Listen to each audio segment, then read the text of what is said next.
भारत पाकिस्तान युद्ध रे भारत आगरे रहितिबा बेले अन्यपटे पाकिस्तान बंचिबा भिक मागिलाणी। भारत आर्म फोर्स रु पाकिस्तान डरी जाइछि। पाकिस्तान योजना एवं जो एक्शन आम उपर करने से चेष्टा करिछि बा अटैक करने चेष्टा करिछि सेथिरे भारतीय सेना माने तांको विफल कर दैछन्ति। तेबे युद्ध तो आरंभ हो जाइछि। युद्ध केते आगु को जीव, युद्ध रे कौन शेष परिणाम रहिबो से विषय विस्तृत आलोचना करने आम पाखे अच्छा major general Somendra Mahanti sir. सीधा सड़क सहित आलोचना करवा कौन रही ये परिस्थिति। सर मो कार्यक्रम को आपको स्वागत। सर जमीती कि युद्ध आरंभ हो गला कौन रे परिस्थिति? युद्धर आरंभटा मैं जानू, युद्धर शेषटा खाली अनुमान करा जाए को भाव युद्ध गति होची सेटा अनुमान करा जाए। भारत जदि भारतीय सेना प्रति भयभीत है नहीं, भारत देश प्रति भयभीत है। कहीं आम हूँ गणतंत्र, गणतंत्र देश ही सर्वशक्तिमान देश। कारण गणतंत्र देश रे देशवासी से माने युद्ध कर यहाँ तो आम कर्तव्य, यहाँ तो आम शिक्षा। देशवासी माने जो माने सैन्य मान को देखते हे सैन्य ए अस्त्र ने रक्षा कर मु मोर कार्य करी देश पे। So that is the essence of war and that is the essence of military. देशवासी अस्त्र देखते ये जो S-400 ये सब किए देछि देशवासी देखते ये जो तोप ये जो सैन्य मान को पूरा देछि देशवासी। तेणुक देशवासी देशवासी गणतंत्र देश यहीटा हूँ आमर शक्ति। ओके वर्तमान किसी तो अनुमान करा जाई परिबो। कथा है कि आमर स्ट्रेंथ मुझे जोटा कहली शक्ति से हूँ गणतंत्र। आउे आम वर्तमान समय गत 10 वर्ष हम कि 15 वर्ष हम आम आर्थिक भाव वर्तमान पंचम चतुर्थ स्तर लेवल अच्छु। आउ कूटनीति रे वर्तमान भारत वर्तमान देख कौन होची कौन होईची कौन सी देश क्वचित देश खाली गोटे दीटा खाली तो से Turkey even Middle East West Asia रो मुसलमान देश माने मध्य पाकिस्तान रो साहाय्य दौना। सो कूटनीति हिसाब से मध्य आम बर्तमान सक्षम आम शक्तिशाली। चाइना केवल आउ चाइना चुपचाप अच्छी कारण दिआड़ू तार लाभ नाक चाहूँगी। So that's all right, doesn't matter. But right now तीन दिगरू चारि दिगरू देशवासी which are the most important. Then आमर आर्थिक शक्ति तथा आमर कूटनीति शक्ति आउ यही सब शक्ति नहीं कि सैन्य भारतीय सैन्य विशेषतः युद्ध करते से कि आम देश जब गढ़ा है जिते आम स्वतंत्र मिलला जिते आम भारतीय माने आम भारतीय सेना आमर भारत देशपाई युद्ध कर आसुची। चारिटी महत्वपूर्ण युद्ध होइछि सबुथिरे पाकिस्तान को परास्त करिछु। यही कारण पे not only the military because of the charity ये कहली कूटनीति अर्थ शक्ति और देश शक्ति जनशक्ति। एइथिरे आमे चाहूँ युद्ध को गोटे सैन्य जाए परास्त होगा जाए नहीं, युद्ध को गोटे सैन्य जाए मरवा को जाए नहीं। से जदि मरण हैला जमी श्रीकृष्ण कहते स्वर्ग प्राप्त करूँ नले यही वसुंधरा यही को एंजॉय करूँ। एंजॉय माने यही तू रहबू जीवित रहबू एज ए योद्धा। तो जमती कि भारत पाकिस्तान युद्ध आरंभ हो गलानी एवं पाकिस्तान डरी गलानी। जदि देखिबा को क्षेत्र रे अधिक प्रभाव पकाइबो ई युद्ध? हमर युद्ध केबे आरंभ होला तो केबेठु आरंभ होईछि? जो दिन आम कहलु तुमर पानी तुमको शोष करी आम तुमको से दिन से विराट निर्णय which जहाँ ପାଇଁ कि आमे हमरो political leadership को तार कौन करिया we should compliment our political leadership to have taken that 60 वर्ष चारिटा युद्ध पानी आमे छुई नथिलु कारण आमे दयालु थिलु तमे निर्मम भावरे सुरक्षा तांकर किछि नाही पिला छुआ धरिकी यात्री माने जाइथिले आमोद प्रमोद करिया पे तांको मारिबो एमती सज्ज होने तेणु करी आम युद्धर एलान हैला तुमर पानी काटी देलु आमे सेबेठु आरंभ होला that is the biggest non kinetic माने बलर प्रयोग न करी युद्ध निर्णय सेटा को आमे केबे भूलिबा कथा नुहे and for that we must compliment our leadership so it has started from there. That is the biggest and we have to wait यद्यपि शांति इत्यादि इत्यादि अच्छी बट बर्तमान एथर आ शांतिर कौन शांति वार्ता किंबा चर्चार कौन समय नहीं सो नेक्स्ट हम आम जो संपूर्ण भाव में आमर मिलिट्री माइट किसी जहाँ तुम देखुच कि नुहे भारतर मिलिट्री माइट एटा नुहे आम कि मात्र माने मशा गुड़िक उड़े मशा काटी मशा कामुड़ा खाई डर जाइए ओके आउ जिते आम आमर सामरिक शक्ति स्थल सेनार शक्ति वायुसेनार संपूर्ण शक्ति कि वायुसेना खाली ड्रोन गुड़े उड़े तो इट्स वेरी इंपोर्टेंट आम कहीचु भारी छाती फुटे कथा कहते आम ड्रोन अच्छी ड्राउन करदेलु so that decision when the government takes that yes let go our might then will be the greatest but then they know better than what I know or what we know, means the soldiers know, because they are the political leadership. आम जिते भी चर्चा करूँ जिते भी बदगुण गाऊ ठीक अच्छे कि the decision that they take on behalf of the largest country the most populous country and most विद्वान कंट्री अमेरिका कहूँ आमर ये शक्ति वैज्ञानिक शक्ति ये से किंतु आमर किसी कम नुहे सर जदि देखा कि युद्ध आरंभ होगा परे शेयर मार्केट गली जाइए किंबा लोक चिंता हो जाउछंती कि इंधन गैस बढ़ी रंधन गैस बढ़ी तेरे भारत उपर केते प्रभाव पकेबो एवं भारतवासी उपर केते प्रभाव पकेबो आपण भाबुछंती युद्ध जेबे भी हुए ना यही आर्थिक समस्या उत्पन्न हुए आज कही आमर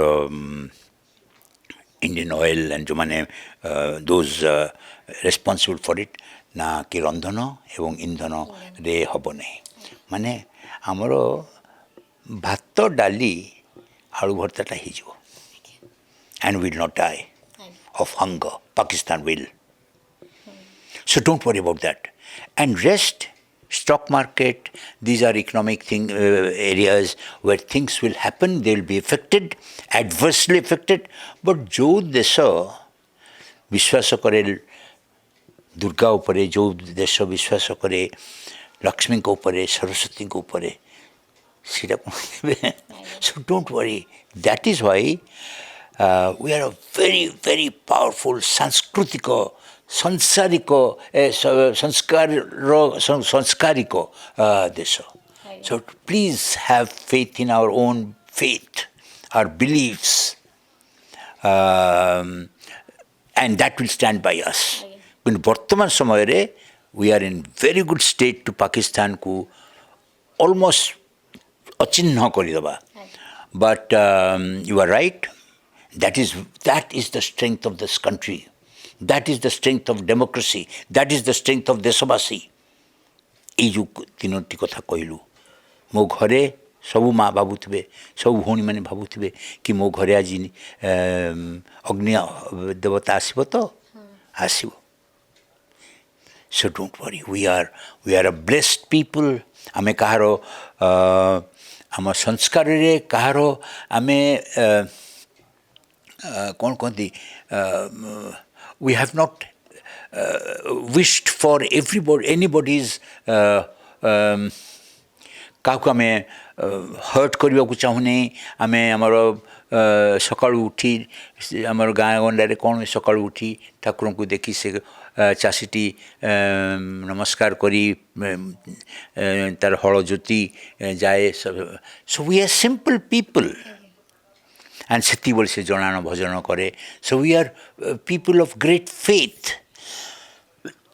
so don't worry have faith in yourself have faith in every Indian and say that look you are fighting it is not only the soldier who is fighting but when you go back home tell your mother that ma tu bhi jodha ro so every Indian in a democratic country every Indian as a sanskariko Indian is a warrior is a jodha जदि देखा कि पाकिस्तान उपर आक्रमण होगा पर सी पूरा घाबरे जाइए एपरिकी आम भारतर जो क्षेपणास्त्र घाटी जो अच्छी बालेश्वर अच्छी सेठी को अधिक गुरुत्व दि जाऊँगी तेबे भारत में अनेक जगार अच्छी कहवा जदि कि भुवनेश्वर में एयरपोर्ट रही विभिन्न स्थान में विभिन्न जिनस रोचे तो तारी उपर अधिक गुरुत्व दि जाऊँगी तेबे कहीपर कि पाकिस्तान हमला यही सब स्थान मानक होपे आमको अधिक तौक आमको आघात करने जो चेष्टा तार अधिक बढ़ी पारे कि युद्ध किसी भी हो पारे बट चांसेस कौन आमर सो एठी केमिति कौन कर परिबो जदि समुद्र दिगरु आसिला जोड़ा तापे बहुत तार सामर्थ्य नहीं जदि हैला सेठु हमको ही पारे but from across the border it is very difficult for Pakistan to come and reach us तार अर्थ नुहे कि आमे सुरक्षित ना युद्ध समय किए भी सुरक्षित नुहे right so there is this high value targets high value high vulnerability this thing तार आम देश आम ओडिशा देश राज्य रे अछि क्षेपणास्त्र परीक्षण केंद्र जो अच्छी अब्दुल कलाम दीपो these are all very vulnerable आम ओडिशा रे हमारा Jagannath temple is very very vulnerable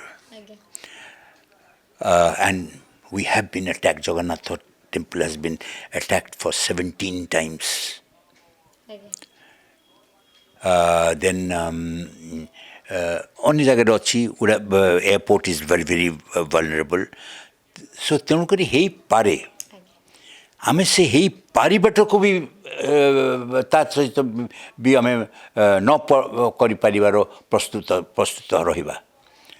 so तेणुक we have to be careful we have to obey all the civil defence rules and regulations and तंकर जो नियम युवाक आम पालन करने कथा लाइट्स आउट अंधकार संपूर्ण अंधकार से एक्सरसाइज सब है जानिबा कथा एंड ताको मानिबा कथा so we don't worry we are जगन्नाथंकर यस तंकर हाथ आम उपर अच्छी but that doesn't mean that सेटा सुरक्षित रखा कथा जो आम सो तेणु करी these are vulnerable high value targets so जहाँ को कि से मैंने करेंगे कले बड़े कौशले बैदी किए जानी बांग्लादेशी किए जानी सब जगह स्लीपर सेल अच्छी किए जानी से मैंने खाली भयभीत करने समस्त को जगन्नाथ मंदिर पाखे जाकि गोटे फटकाटे फुटे देवे so we have to be careful about all that and we have to take all precautions so तेणु करी जिते आमर जिते सो यहाँ हूँ नागरिक मानकर दायित्व एंड जदि नागरिक सतर्क हेले जदि नागरिक साहसी हेले किए से देश को ये कर पारिबो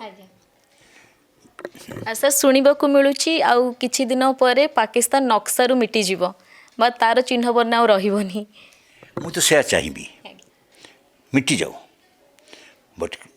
ଜୀବିତ ଲୋକ ଅଛନ୍ତି ନା ଦେହର ଅଛ ତାଙ୍କର ବି ପିଲା ଛୁଆ ଅଛନ୍ତି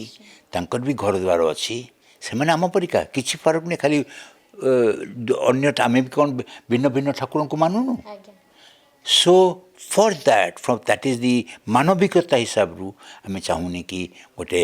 ଆମର ଏକ ଚତୁର୍ଥ ସଂଖ୍ୟାର ଗଣଜାତି ଏକଦମ ଲୁପ୍ତ ହେଇଯାଉ so we won't like that but ଯଦି ବାଧ୍ୟ କରିବ ତାହେଲେ ତ ଆମର ଧର୍ମ ପାଳନ କରିବାକୁ ପଡ଼ିବ ଧର୍ମ ମାନେ ଆରତି ପାରଦୀଶ ଧର୍ମ ନୁହେଁ ଧର୍ମ ମାନେ ନ୍ୟାୟ ଧର୍ମ ପାଳନ କରିବାକୁ ପଡ଼ିବ ସାର୍ ଯୁଦ୍ଧ ଶେଷରେ କ'ଣ ରୂପ ନେବ ଆପଣ କ'ଣ ଅନୁମାନ କରୁଛନ୍ତି ଶାନ୍ତି ଯୁଦ୍ଧର ଲକ୍ଷ୍ୟ ମାନେ ସମ୍ପୂର୍ଣ୍ଣ ଯୁଦ୍ଧର ଲକ୍ଷ୍ୟ ହେଉଛି ଆମେ କହିବା ସେଇଟା ହିଁ ସକ୍ଷମ ଯୁଦ୍ଧ ଅନ୍ତରରେ ଯଦି ଶାନ୍ତି ହେଲା ସେଇ ଶାନ୍ତିଟାକୁ ଆଣିବା ପାଇଁ ବର୍ତ୍ତମାନ ସମୟ ଆମେ ସମ୍ପୂର୍ଣ୍ଣ ଭାବରେ ପାକିସ୍ତାନକୁ ପରାସ୍ତ କରିବା କଥା କିଛି ଛାଡ଼ିବା କଥା ନୁହେଁ ଆଉ ଯାହା ଦରକାର ଆମେ କ'ଣ କଲେ ଆମେ ଛାଡ଼ିଦେଲେ 71ରେ 93,000 ଯୁଦ୍ଧବନ୍ଦୀ ଆମେ ନେଇଥିଲେ ତାଙ୍କୁ ଏଠି ମାଂସ ଖୁଆଇ 2 ବର୍ଷ ରଖିଲେ ସେସବୁ ଛାଡ଼ିଦେଲେ ତାଙ୍କୁ that is big mistake on the part of hour political leadership ଆମେ ଆମର କେବଳ 55 ନା 50 ଯୁଦ୍ଧବନ୍ଦୀ ଥିଲେ ସେଇଠି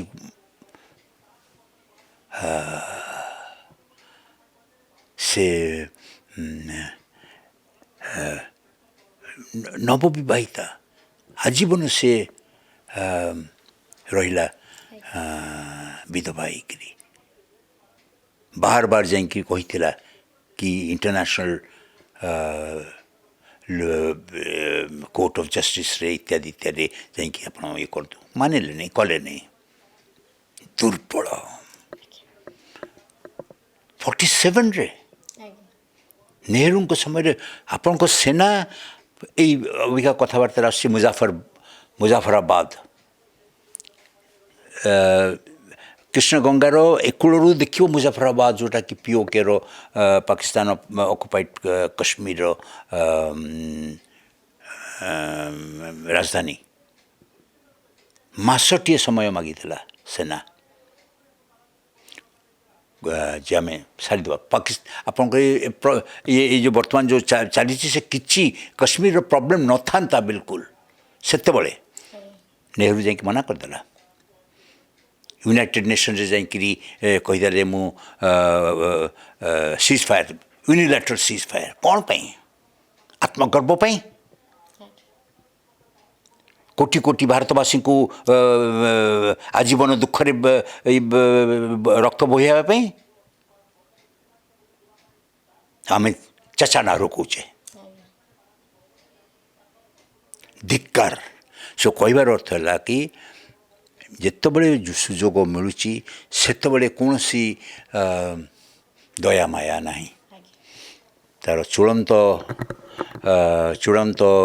ଉଦାହରଣ କୃଷ୍ଣ ସୌମେନ୍ଦ୍ର ସାର୍ଙ୍କ ସହିତ ଆମେ ଆଲୋଚନା କରୁଥିଲେ ଯୁଦ୍ଧକୁ ନେଇ ସାର୍ ତାର ପରିସ୍ଥିତି ଏବଂ ଶେଷରେ କ'ଣ ହେବ ତାର ଅନୁମାନ କରି ଆମକୁ କହିଥିଲେ ଏବଂ ସାର୍ ଗୋଟିଏ କଥା କହିଥିଲେ ହାତ ବଢ଼େଇବ ବନ୍ଧୁତ୍ୱ କରିବୁ ହାତ ମୋଡ଼ିବ ତ ହାତର ଭାଙ୍ଗିବା ସହିତ ତମ ଚିହ୍ନବର୍ଣ୍ଣ ମଧ୍ୟ ହଜେଇ ଦେବ ଭୁବନେଶ୍ୱରରୁ ଭିଡ଼ିଓ ଜର୍ଣ୍ଣାଲିଷ୍ଟ ଅଶୋକଙ୍କ ସହିତ ଅର୍ଚ୍ଚନା ରାୟ ଖବର ଓଡ଼ିଶା।